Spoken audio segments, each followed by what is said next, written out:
দীর্ঘ ১০ বছর পর বিদেশ থেকে ফিরল খান বাড়ির একমাত্র ছেলে আব্রাহাম খান তুর্য। সন্ধ্যা ঠিক ৭টা। ড্রয়িং রুমের টিভিতে খবর চলেছে। সংবাদ পাঠকের গভীর কণ্ঠে ড্রয়িং রুমের নীরবতা ভেঙে একঘেয়ে সন্ধে বয়ে যাচ্ছে। সোফায় বসে আছে আফিম খান, চোখে টিভির পর্দা, কিন্তু মনে যেন অন্য কোথাও। কিচেনে আরিফা খান টুকটাক কাজ করেছেন, যদিও সার্ভেন্ট আছে তবুও হালকা পাতলা কাজ উনি করেন। চুলার হালকা শব্দ, বাসনের ঠোকাঠুকি, সব মিলিয়ে বাড়িটা এক ধরনের নিঃশব্দে অভ্যাসে ঢুকে আসেন। ঠিক তখনই কলিং বেলের শব্দটা হঠাৎ করেই নীরবতাকে কাঁপিয়ে দিল। রূপা, দেখ তো কে এসেছে। কিচেন থেকে আরিফা খানের কণ্ঠ ভেসে এলো। রূপা এই বাড়ির কাজের মেয়ে। জি আম্মাজান। তারপর রূপা দৌড়ে গেলেন দরজার দিকে। দরজাটা খুলতেই রূপা এক মুহূর্তের জন্য থমকে গেল। দরজার সামনে দাঁড়িয়ে আছে একজন লম্বা সুদর্শন যুবক। চোখে গাঢ় স্থিরতা, মুখে ক্লান্তির ছাপ, কিন্তু ব্যক্তিত্বের অদ্ভুত এক দৃঢ়তা।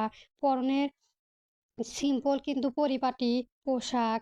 রূপা চিনতে পারল না, কিন্তু লোকটার চোখে যেন এই বাড়ির অচেনা কিন্তু নেই।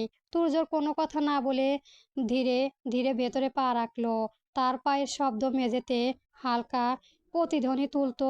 প্রতিটি পদক্ষেপ যেন তাকে ফিরিয়ে নিচ্ছে সেই অতীতের ভেতর, যেখান থেকে সে একদিন সবকিছুই ছিঁড়ে চলে গিয়েছিল। ড্রয়িং রুমে বসে থাকা আফিম খান প্রথমে খেলা করেনি, কিন্তু পায়ের শব্দ মাথা তুলে তাকাতেই চোখে হঠাৎ স্থির হয়ে গেল। টিভির শব্দ যেন এক মুহূর্তেই মিলিয়ে গেল তার কানে। তিনি তাকিয়ে আছে অবিশ্বাসের, বিস্ময়ক আর অদ্ভুত এক আবেগের। তুর্য শব্দটা তার ঠোঁট থেকে ধীরে ধীরে বের হলো। তারপর তিনি সোফা থেকে উঠে দাঁড়ালো, কয়েক পা এগিয়ে এলো, চোখে এখানে স্থির সেই মুখে। তুর্য তুমি। তার কণ্ঠে কেঁপে উঠল। ১০ বছর জমে থাকা অপেক্ষা, অভিমান, ভালোবাসা সবকিছুই যেন একসাথে ভেসে উঠেছে সেই এক টুকরো প্রশ্নের। তুর্য নামটা আরিফা খানের কানে যেতেই যেন তার সময় থমকে দাঁড়ালো।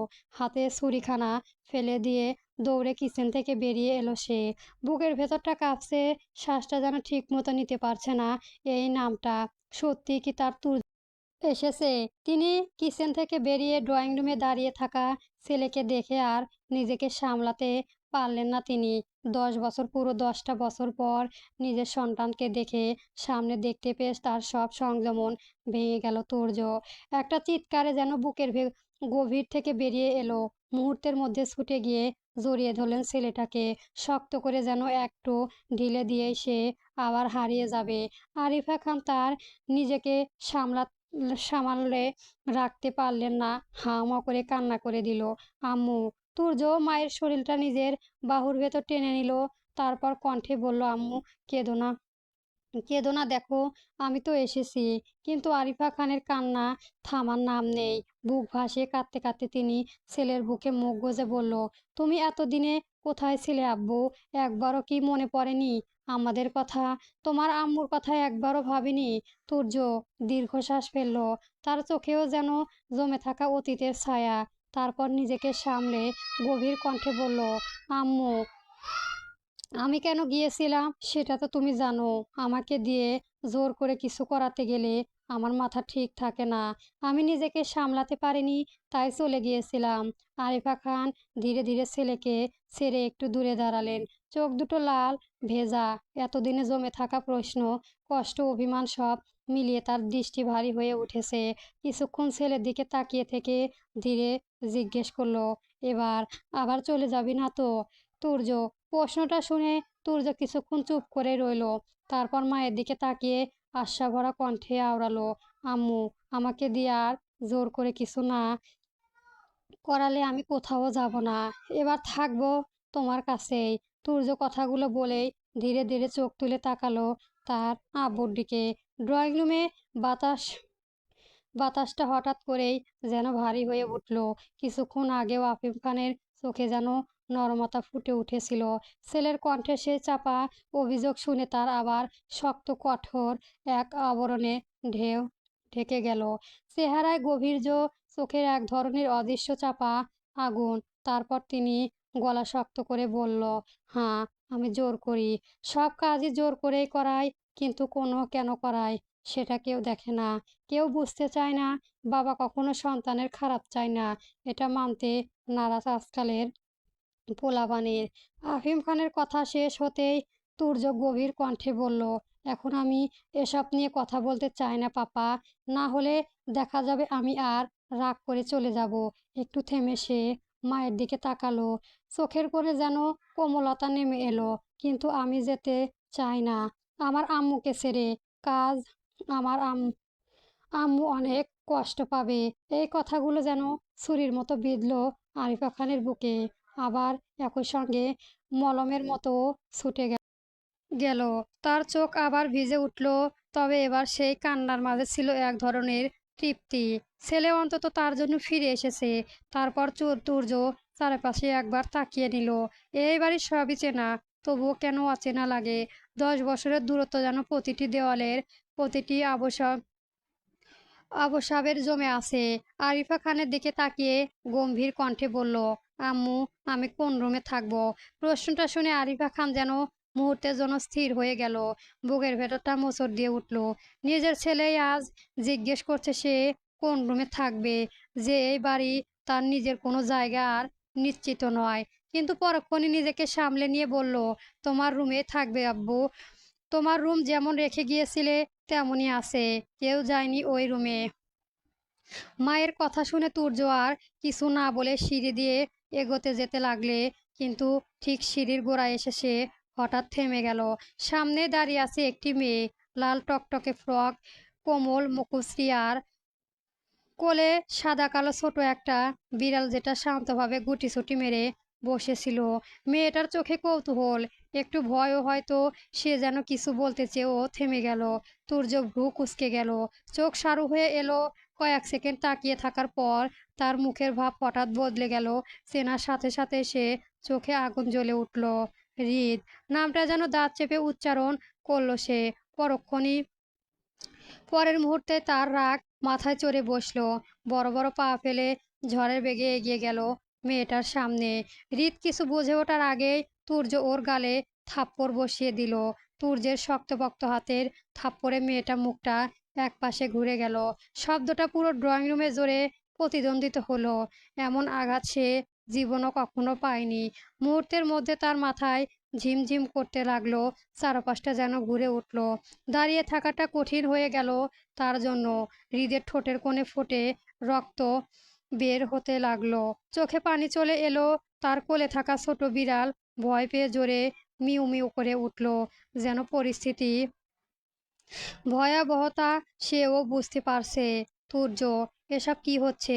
মেয়েটাকে কেন অযথা মারছো? আফিম খানের বজ্রকণ্ঠে ড্রয়িং রুমে কেঁপে উঠল। তিনি দ্রুত এগিয়ে এলো, চোখে বিস্ময় আর রাগ স্পষ্ট।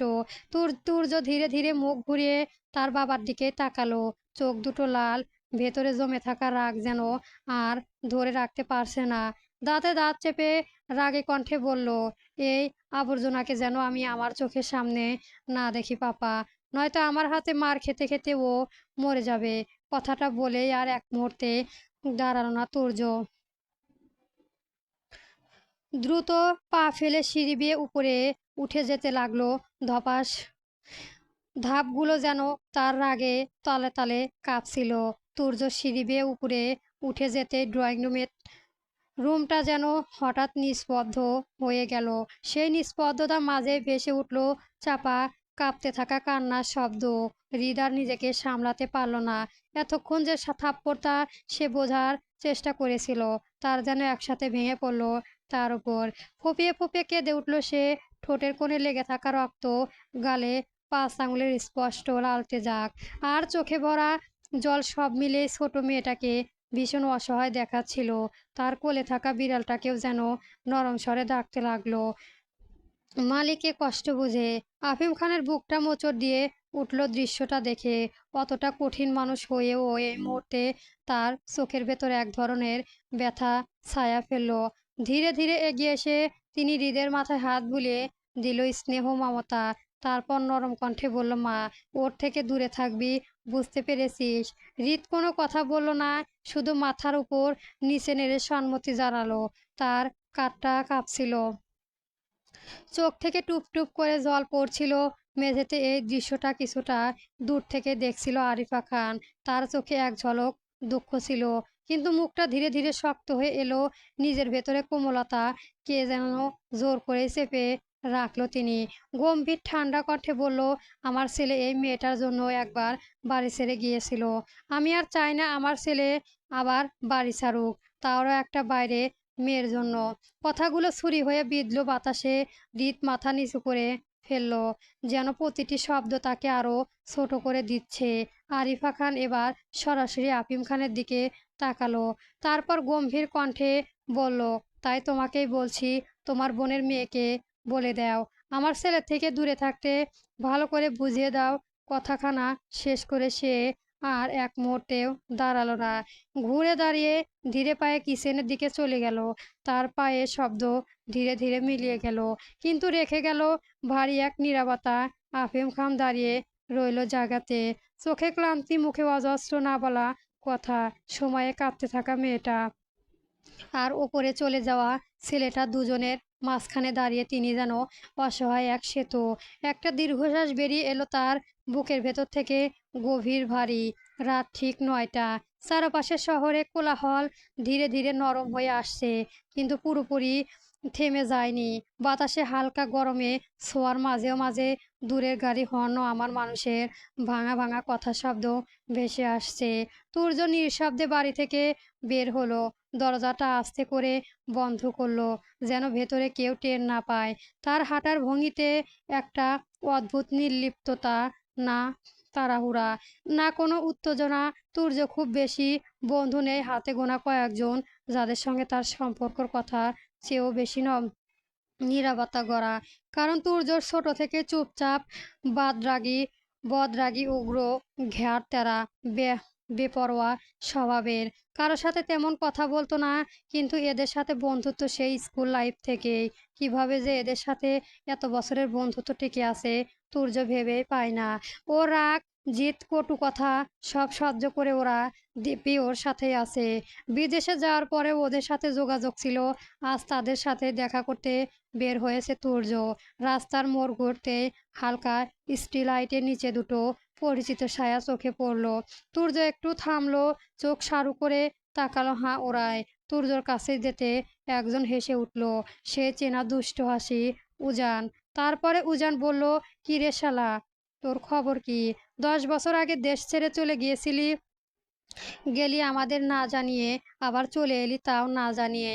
গেলি কেন, আবার আসলি বা কেন?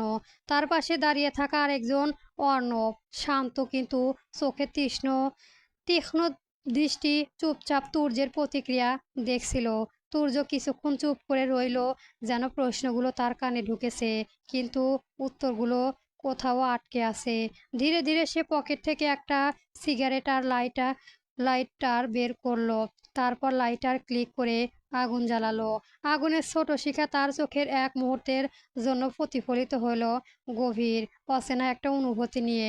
তুর্য সিগারেটের আগুন ধরালো, প্রথম টানটা নিল খুব ধীরে, তারপর ধোঁয়াটা মাথা উঁচু করে আকাশের দিকে ছেড়ে দিল। তুর্যের হেলদোল নেই দেখে উজান পুনরায় সার্টিফিকেট এনে বলল, তোর বোন নাই তাই বেঁচে গেছিস শালা, নয়তো তোর বোনকে বিয়ে করে তার পেটে হালি হালি বাচ্চা সাবলাই দিতাম আমি। জানিস তো আমার সাবলাই কিন্তু অনেক ভালো। কথাটা শেষ হলে পাশে দাঁড়িয়ে থাকা অর্ণব আর নিজেকে সামলাতে পারল না, হঠাৎ করে ফিক করে হেসে উঠল সে। তুর্যের ভ্রু কুঁচকে তাকালো উজানের দিকে, চোখে বিরক্তি, কিন্তু তার ভেতরে কোথাও একটা চেনা অভ্যাসে আছে। উজান এমনই। তুর্য তবুও তুর্য গভীর কণ্ঠে বলল, এই হনুমান, ভালো হবি না তুই?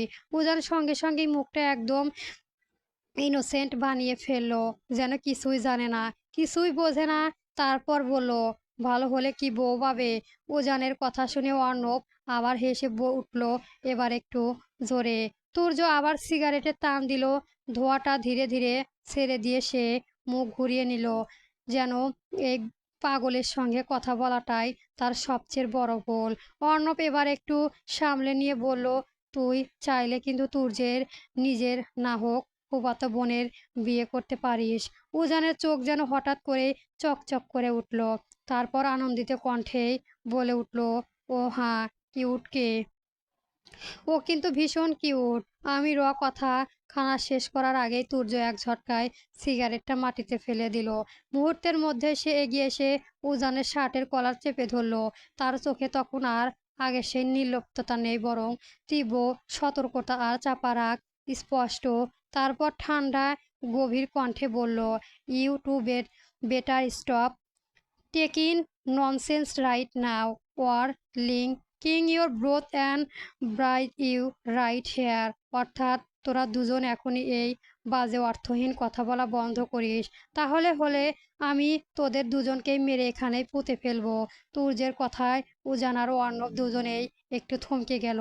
তুর্যের চোখের ভেতরে সেই কঠিন দৃষ্টি গলা নিচু করে ঠান্ডা গভীর স্বরে সবকিছুই তাদেরকে অদ্ভুতভাবে সতর্ক করে দিল। তারা জানে তুর্য খুব সহজেই রেগে যায়, আর তুর্যকে রাগানো খুব সহজ কাজ। আর আগে রেগে পরিস্থিতি সামলানোর মুশকিল হয়ে যায়। কি দরকার নিজের পায়ে নিজেই কুড়াল মেরে এই পাগলটা কুত্তাকে খেপানো। উজান তাড়াতাড়ি মুখে একটা ইনোসেন্ট হাসি টেনে এনে বলল, জান আমার সোনা ময়না, ছাড় না আমাকে। আমি তো মজা করছিলাম, তাই বলে তুই এভাবে রেগে যাবি? এটা কিন্তু ঠিক না জান, ছাড় না প্লিজ। তার কথার ভঙ্গি এতটাই অতি রঞ্জিত ছিল যে অন্য পরিস্থিতিতে অন্য পাবার হেসে ফেলতো, কিন্তু এবার সে চুপ, শুধু তাকিয়েই দেখছে। উজানের কথা শুনে তুর্য না মুখ কুঁচকালো নিল। তারপর ধীরে ধীরে উজানের শার্টের কলার থেকে নিজের হাতখানা সরিয়ে নিল। তারপর তুর্যের গম্ভীর কণ্ঠে বলল, I really don't like this names at all. For now on don't call me by this names.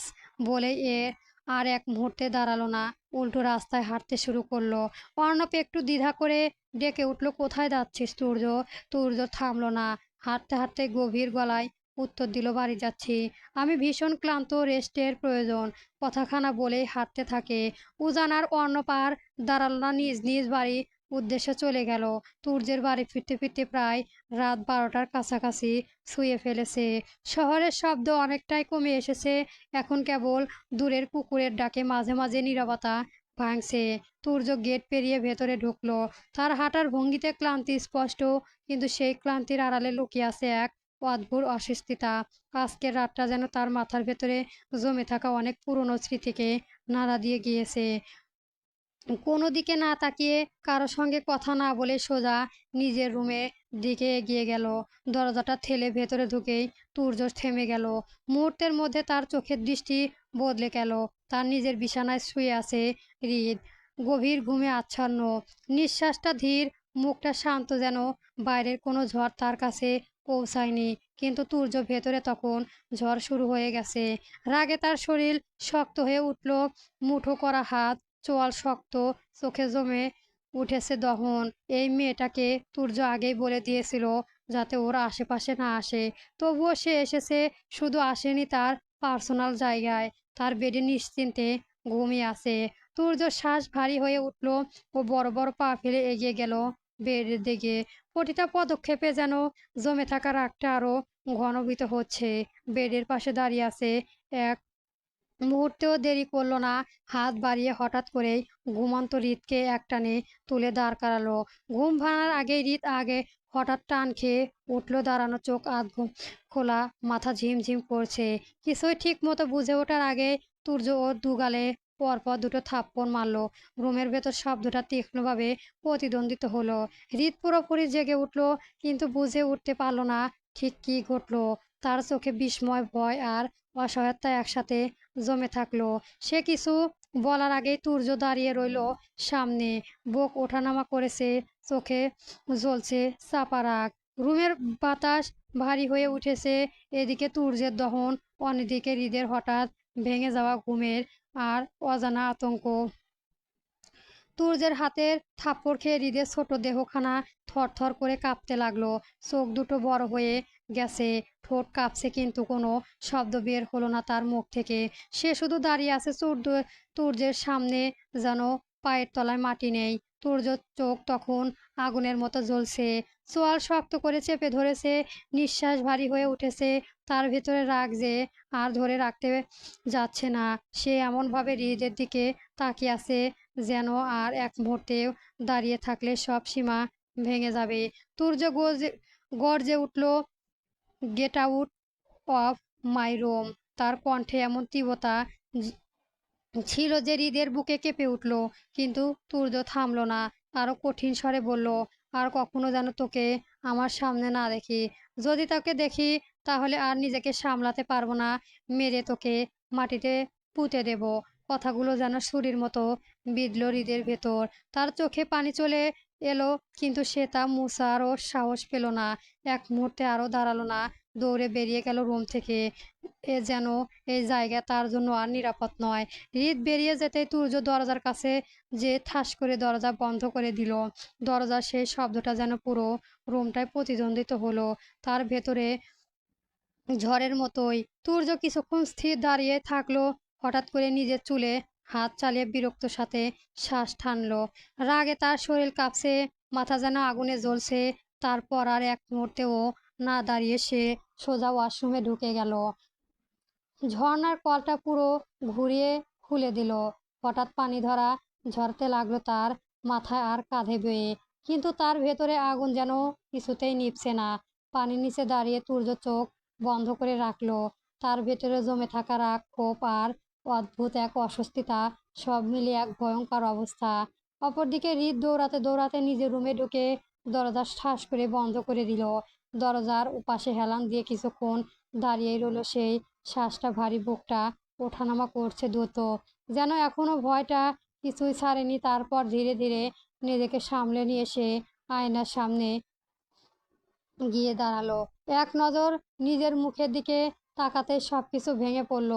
ধবধবে দুই গাল লাল হয়ে জ্বলেছে স্পষ্ট, 5 আঙুলের ছাপ যেন আগুনের দাগ হয়ে বসে আছে ত্বকের উপর। সেই দাগগুলো শুধু গালেই নয়, তার ভেতরেও যেন জ্বালা ধরিয়ে দিয়েছে। চোখ দুটো ভিজে উঠলেও মুহূর্তেই, ঠোঁট কাঁপতে লাগলো, আর ধরে রাখতে পারলো না। হঠাৎ করেই ফুপিয়ে উঠল হৃদ। তারপর সে কান্না ধীরে ধীরে জোরে, আরো জোরে হয়ে উঠল। নিঃশব্দে আটকে রাখার কষ্টগুলো যেন একসাথেই বেরিয়ে আসতে লাগলো। হৃদ নিজের গাল ছুঁয়ে দেখতে গিয়েও কেঁপে উঠল ব্যথায়। ব্যথাটা শুধু আঘাতের নয়, অপমানের। অপমানের আর না পাওয়া এক অদ্ভুত মিশ্র। এক মুহূর্তে দাঁড়িয়ে থাকতে পারল না, আচমকায় ধপ করে মেঝেতে বসে পড়ল। হাত পা ছড়িয়ে দিয়ে কাঁদতে লাগলো, শিশুর মতো অসহায়, ভাঙা, একা। কাঁদতে কাঁদতে ভাঙা কণ্ঠে বলতে লাগলো, আমি কি এমন দোষ করেছিলাম যার জন্য আমাকে এভাবে মারলো ওই কটাস গন্ডার লোকটা? এই বেডে কি সোনা হিরে দিয়ে বানানো নাকি যে ঘুমোলেই এরকম ভাবে মারতে হবে? আমি কি ইচ্ছে করে ঘুমাইছি নাকি? ওই রুম খোলা দেখি না কখনো, মামি সব সময় তালা দিয়েই রাখতো। আজকে খোলা পেয়েছি তাই তো কৌতূহলে বশত দেখতে গিয়েছিলাম। ওর কখন যে চোখ লেগে গেছে তা আমি নিজেই জানি না। তাই বলে এমন ভাবে মারবে গন্ডার লোক? আপনার কপালে বউ নাই, এই হৃদ অভিশাপ দিল। আর হৃদের দেওয়া অভিশাপ কখনোই বিফলে যায় না। কথাগুলো বলতে বলতে হৃদের চোখ থেকে অনবরত পানি গড়িয়ে পড়ছিল, আর বুকটাও যেন হালকা হচ্ছিল না। প্রতিটা নিঃশ্বাসের সঙ্গে আরো ভারী হয়ে উঠেছিল কষ্টগুলো। ঠিক তখনই বেডের ওপাশ থেকে হয়ে শুয়ে থাকা ছোট মামুনি নড়ে চড়ে উঠল। নরম লোমে মোর শরীরটা টান দিয়ে সে ধীরে ধীরে উঠে বসলো। তারপর মিউ মিউ করতে করতে লাফ দিয়ে নেমে এলো, ছোট ছোট পায়ে হেঁটে হৃদের কাছে এসে থামলো। তারপর একটু দেরি না করে তার কোলে উঠে বসলো। মনে হলো যেন সে অভিযোগ করেছে, এতক্ষণ কোথায় ছিলে তুমি?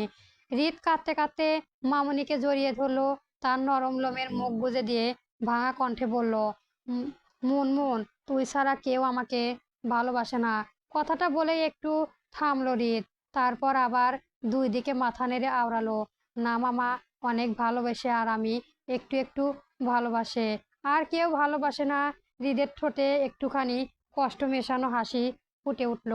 মুনমুন যেন সব বুঝতে পারছিল। মুনমুন পুনরায় মিউ মিউ করে উঠল, ছোট মাথাটা হৃদের বুকে ঘষে দিল, যেন নিজের মতো করে তাকে সান্ত্বনা দিচ্ছে। বলেছে আমি তো আছি। ওই ছোট প্রাণটা আচরণে হৃদের বুকটা হঠাৎ করে একটু নরম হয়ে এলো। কান্নার ভেতরে তার মুখে ফিক করে একটা হাসি ফুটে উঠল। সত্যি মেয়েটা এক অদ্ভুত ক্ষমতা আছে, অঝরে কান্নার মাঝেও হেসে ফেলতে পারে। তারপর ধীরে ধীরে হৃদে উঠে দাঁড়ালো, মুনমুনকে কোলে নিয়ে বেডের দিকে এগিয়ে গেল। তারপর আলতো করে বেডে শুয়ে মুনমুনকে বুকে চেপে ধরে শক্ত করে, যেন এটাই তার একমাত্র নিরাপদ জায়গা। মুনমুনও নিচুপ হয়ে রইল, মাঝে মাঝে লেজ নেড়ে বা মাথা ঘষে তার উপস্থিত জানিয়ে দিয়েছে। হৃদের কান্না ধীরে ধীরে থেমে এলো। ক্লান্ত চোখে দুটো নিজের থেকেই বন্ধ হয়ে আসতে লাগলো। কষ্ট, অভিমান, পাহাড় সমান অভিযোগ আর একটুখানি সান্ত্বনা, সব মিলিয়ে হৃদ অবশেষে ঘুমের দেশে পাড়ি দিল। রুমটা নিস্তব্ধ হয়ে গেল, তবে এটা সেই নিস্তব্ধতা ভেঙে একটুখানি উষ্ণতা ছিল, একটুখানি সান্ত্বনা, একটা ছোট প্রাণী নিঃশব্দে ভালোবাসা, যা মানুষের সব কথা থেকেও বেশি সত্য। সকালের প্রথম আলোয় তখনও পুরোপুরি ছড়িয়ে পড়েনি, নরম এক আবাসা আলোয় রুমটা ঢেকে আছে। বাইরে কোথাও পাখিরা কিচিরমিচির করে উঠেছে, সেই মিষ্টি শব্দহীন ধীরে ধীরে হৃদের ঘুম ভাঙিয়ে দিল। চোখ মেলে কিছুক্ষণ ছাদের দিকে তাকিয়ে রইল সে। রাতে ক্লান্তি এখনো পুরো কাটেনি, কিন্তু ভোরে এই শান্ত পরিবেশে তার মনটা একটু হালকা লাগলো। ধীরে ধীরে উঠে বসে দেওয়াল ঘড়ির দিকে তাকালো, 5টা বাজে। একটুও দেরি না করে সে উঠে পড়লো, নিয়ম যেন তার জীবনের অংশ, অভ্যাসে গেঁথে যাওয়া। ওড়নাটা ঠিক করে নিয়ে এসে সোজা ওয়াশরুমে ঢুকে গেল। ঠান্ডা পানিতে অজু করতে করতে তার ভেতরে অস্বস্তিটা যেন একটু ধুয়ে যেতে লাগলো। অজু শেষ করে সে নামাজে দাঁড়ালো। নীরব শান্ত এক ভোর, চারপাশে কেউ নেই, শুধু তার সহস্র সঙ্গে নিঃশ্বাস, কথোপকথন। প্রতিটা সিজদায় যেন সে নিজের কষ্ট, অভিমান আর না বলা কথাগুলো উজাড় করে দিল। নামাজ শেষে সে মেঝেতে বসে কোরআন শরীফ খুলল, সূরা ইয়াসিন তেলাওয়াত করতে লাগলো ধীরে কণ্ঠে। তার কণ্ঠে এক ধরনের কোমলতা ছিল, যেন প্রতিটা আয়াত তার হৃদয়কে ছুঁড়ে যাচ্ছে। এটা হৃদের অভ্যাস, নামাজ, তেলাওয়াত, এগুলোতে সে খুঁজে পায় শান্তি। কিছুক্ষণ পর সব শেষ করে হৃদ নিচে নেমে এলো। সকালের বাতাসটা ঠান্ডা আর সতেজ। বাগানের দিকে এগিয়ে গিয়ে একটা ওয়াটারিং ক্যান তুলে নিল। ধীরে ধীরে ফুল গাছগুলোকে পানি দিতে শুরু করলো। প্রতিটা গাছের দিকে যত্ন নিয়ে পানি দিচ্ছে সে, মনে মনে মনে হচ্ছে যেন ওগুলো শুধু গাছ নয়, তার নিজের ছোট একটা জগৎ। এই সময়টা প্রায় 6টায় কাছাকাছি। আকাশটা ধীরে ধীরে লালচে আভায় ধারণ করেছে। পূর্ব দিগন্তরে সূর্যের আলো ফুটে উঠেছে। চারপাশে একটা শান্ত সুন্দর আবহাওয়া তৈরি হয়েছে। পানি দিতে দিতে হঠাৎ তার চোখে গেল গেটের দিকে। দেখলো সূর্য ঢুকেছে।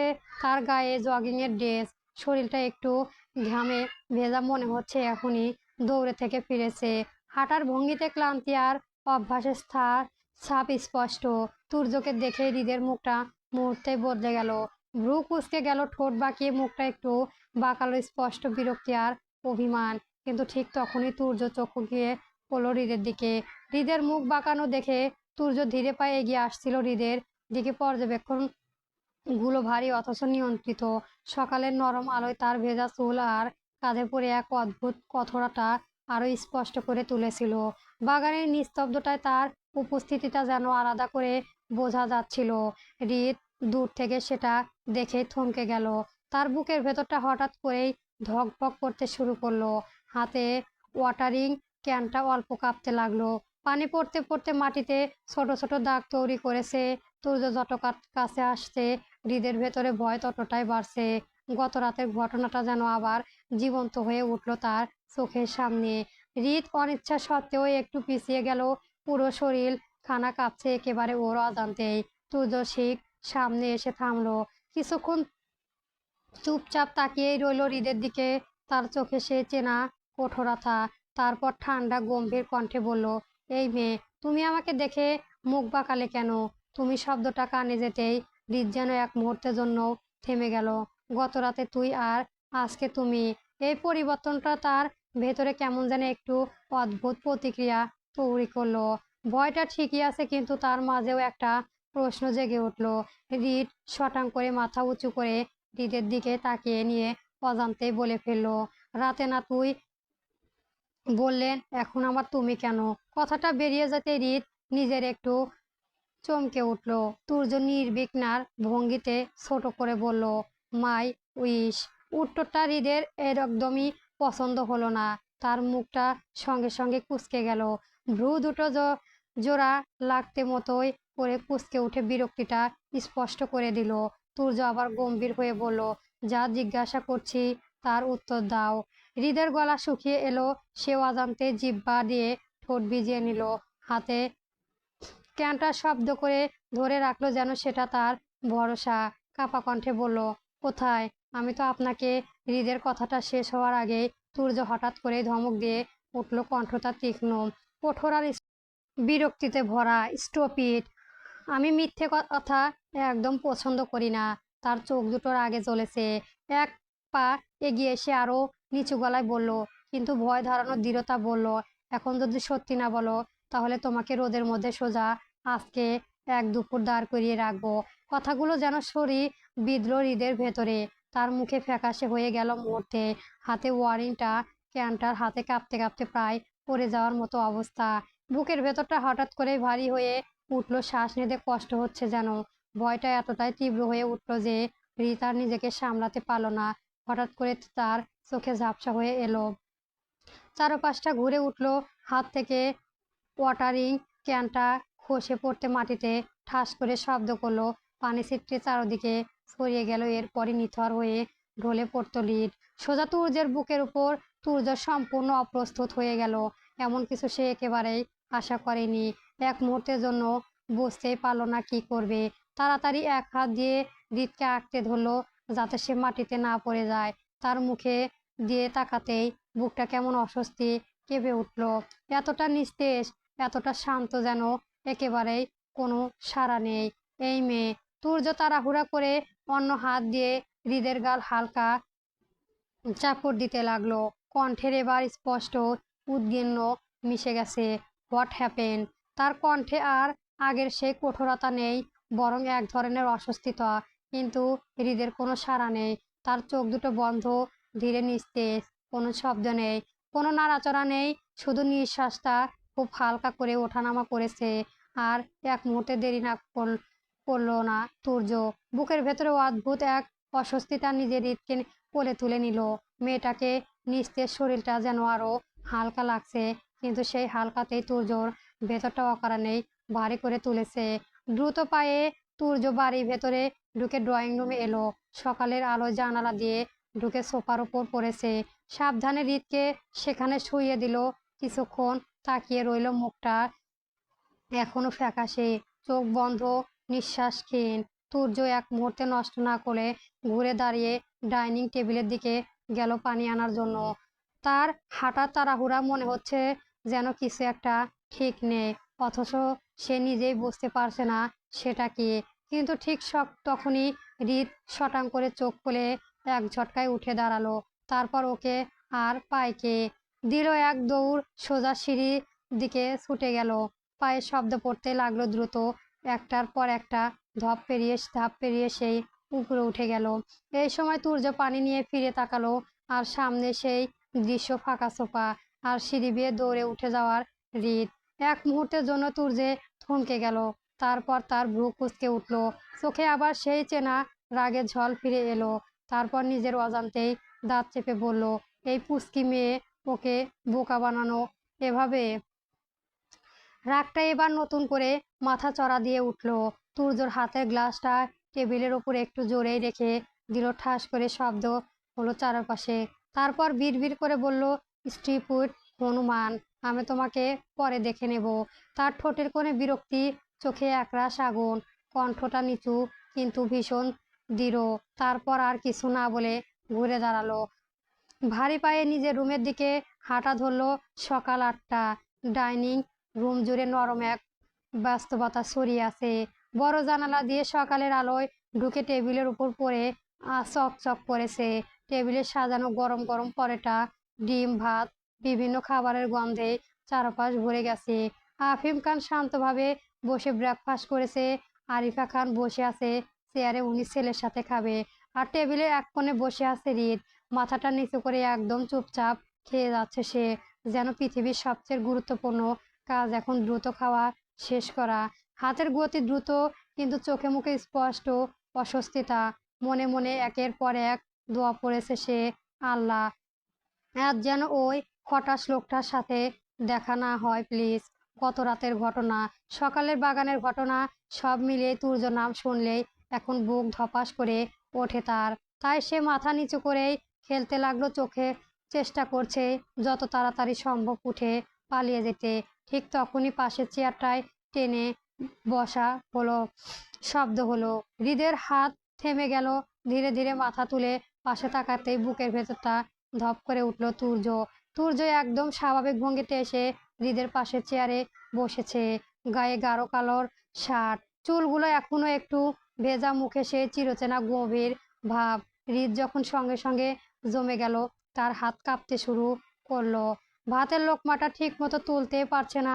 তুর্য আর চোখে একবার তাকালো হৃদের দিকে। হৃদের কাঁপাকাঁপি দেখে ভ্রু কুঁচকে গেল সামান্য। তারপর নিচু গম্ভীর কণ্ঠে বলল, ঠিকভাবে খাও, আমি তোমাকে খেয়ে ফেলবো নাকি? এত কাঁপাকাঁপির কি আছে?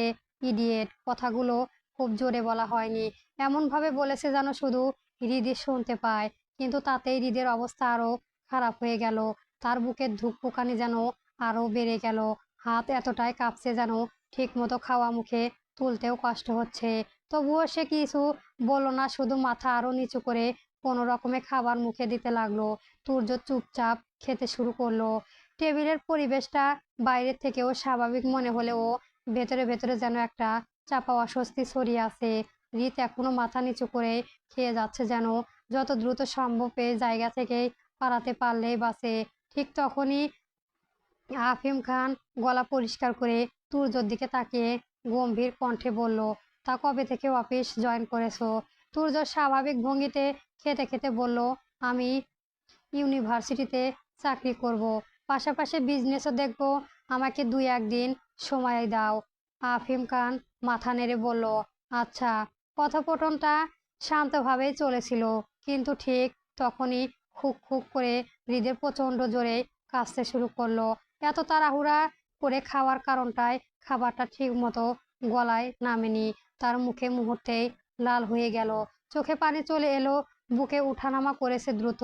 হৃদ হাঁপাতে হাঁপাতে কাশছে, আর কিছুতেই ঠিক হতে পারছে না। তুর্য 1 সেকেন্ডও দেরি না করলো না, সামনে থাকা পানির গ্লাসটা তাড়াতাড়ি তার দিকে এগিয়ে দিল। হৃদ কাঁপা হাতে গ্লাসটা নিয়ে তাড়াহুড়া করে পানি খেলো। কয়েক ঢোক পানি খাওয়ার পর অবশেষে একটু স্বস্তির নিঃশ্বাস ফেলল সে। কিন্তু ঠিক তখনই তুর্যের গম্ভীর ধমক ভেসে এলো, এই মেয়ে, এভাবে নাকে মুখে খাচ্ছ কেন? আস্তে আস্তে খাওয়া যায় না, ইডিয়েট। হঠাৎ ধমক খেয়ে হৃদ আবার কেঁপে উঠল। হাতে ধপাস করে গ্লাসটাও প্রায় পড়ে যাওয়ার মতো হলো। সে ভয়ে চোখে নামিয়ে ফেললো সঙ্গে সঙ্গে।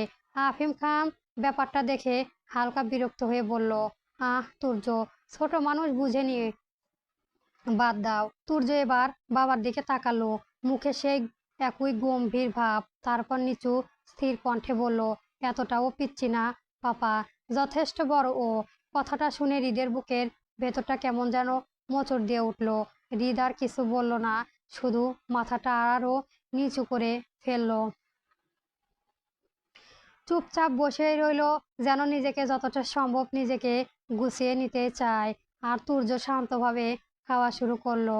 ডাইনিং টেবিলে কিছুক্ষণ নীরবতা নেমে এলো, শুধু চামচে হালকা শব্দ আর প্লেটে টুংটাং আওয়াজ শোনা যাচ্ছে।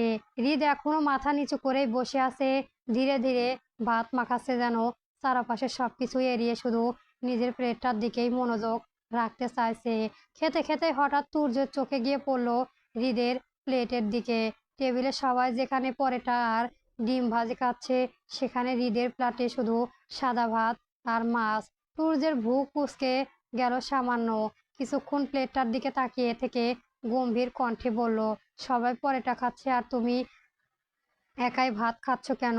হঠাৎ প্রশ্ন শুনে হৃদ একটু থেমে গেল, হাতের আঙুলও থেমে গেল ভাত মাখাটার মাঝখানে।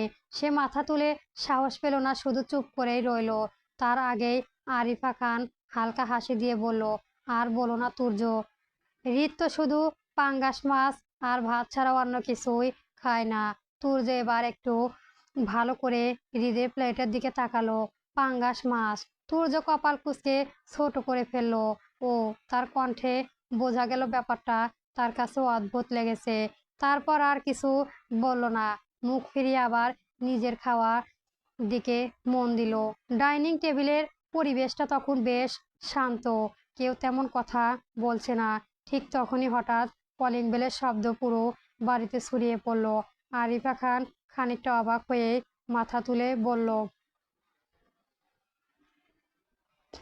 রূপা, দেখো তো কে এলো এত সকালে। রূপা সঙ্গে সঙ্গে মাথা নেড়ে জি বলে দৌড়ে গেল দরজার দিকে। কয়েক সেকেন্ড পর দরজা খুলতেই বাইরে দাঁড়িয়ে থাকা মানুষটাকে দেখে সে একটু সরে দাঁড়ালো। উজান। গায়ে পুলিশের ইউনিফর্ম, গাঢ় নীল পোশাকে তাকে বেশ গম্ভীর আর ব্যক্তিপূর্ণ লাগছে। কাঁধে ব্যাজে, মুখে পরিচিত এক ভদ্র হাসি। উজান ভেতরে ঢুকতেই ডাইনিং টেবিলের সবার দৃষ্টি তার দিকে ঘুরে গেল। আফিম খান তাকে দেখে গভীর বলল, গত 10 বছরে তো একবারও দেখলাম না আসতে। সেই বন্ধু ফিরেছে তাই আজকে সকাল সকালই বাড়িতে হাজির। উজান হালকা অপ্রস্তুত হেসে মাথা চুলকালো। আসলে ওই রকম না আঙ্কেল। কথাটা বলে সে ডাইনিং রুমের সোফার দিকে এগিয়ে গিয়ে বসলো। এদিকে আফিম খান আবার খেতে খেতে তুর্যর দিকেই তাকিয়েই বলল, তুমি এখন কোথায় যাচ্ছ তুর্য? তুর্য গম্ভীর কণ্ঠে আওড়ালো, ইউনিভার্সিটিতে যাব, আজকে থেকেই জয়েন হব। ফোন এসেছিল। আফিম খান শান্ত গলায় বলল, অফিস থেকে হৃদের স্কুলে উল্টো দিক, আর তোমার ইউনিভার্সিটিতে তো স্কুলে ওদিকেই। তাই তুমি একটু হৃদকে স্কুলে নামিয়ে দিও তো। কথাটা শুনেই তুর্যের মুখের ভাব বদলে গেল। তার চোয়াল শক্ত হয়ে উঠল, চোখের দৃষ্টি ঠান্ডা থেকে আরো কঠিন হয়ে গেল। কয়েক সেকেন্ড সে নিচুই রইল, যেন নিজের রাগটা নিয়ন্ত্রণ করার চেষ্টা করেছে। তারপর গভীর কড়া কণ্ঠে বলল, আমি 10 বছর ছিলাম না, তখন কিভাবে নিয়ে গেছো ওইভাবে নিয়ে যাও। আমার একদম পছন্দ না এসব। আর পাপা, আমার ঘাড়ে এভাবে তুমি ওকে এভাবে চাপিয়ে দিতে পারো না। তুমি হয়তো ভুলে গেছো আমি কেন এই বাড়ি ছেড়েছিলাম, এই মেয়েটার জন্য। আর তুমি পুনরায় এই মেয়েটাকে আমার ঘাড়ে চাপিয়ে দিতে চাইছো। তুমি কি চাইছো আমি বাড়ি আবার আমি আবার বাড়ি ছাড়ি? কথাটা এতটাই তীব্রভাবে বের হলো যে কেউই সঙ্গে সঙ্গে কিছু বলতে পারলো না। আফিম খান মুখ খুলতে যাচ্ছিল, কিন্তু তার আগেই তুর্য চোয়াল সরিয়ে চেয়ার সরিয়ে উঠে দাঁড়ালো। খাবার অসমাপ্ত রেখেই হন হন করে বেরিয়ে গেল ড্রয়িং রুম থেকে। তার পায়ের ভারী শব্দ যেন পুরো বাড়ি জুড়ে ছড়িয়ে পড়ল। উজান পরিস্থিতি বুঝতে তাড়াতাড়ি উঠে দাঁড়ালো। একবার সবার দিকে তাকিয়ে সেও দ্রুত তুর্যের পেছনে বেরিয়ে গেল। কিছুক্ষণ পুরো জায়গাটা নিস্তব্ধ হয়ে রইল। তারপর আরিফা খান বিরক্ত কষ্ট মেশানো গলায় বলল, আমার ছেলেটাকে ঠিকভাবে খেতেও দিলে না তুমি। কথাটা আফিম খানের উদ্দেশ্য করেই বলল তিনি। তারপর খাবার রেখে উঠে দাঁড়িয়ে সোজা সিঁড়ি বেয়ে উপরে চলে গেলেন। ডাইনিং রুমে এখন শুধু আফিম খান আর হৃদ। ভারী এক নীরবতা নেমে এসেছে চারপাশে। আফিম খান ধীরে ধীরে দীর্ঘশ্বাস ফেলল। তারপর পাশে বসে থাকা হৃদের দিকে তাকালেন। মেয়েটা নিঃশব্দে কাঁদছে, চোখ থেকে টপ টপ করে পানি পড়ে ভাতের প্লেটে মিশে যাচ্ছে।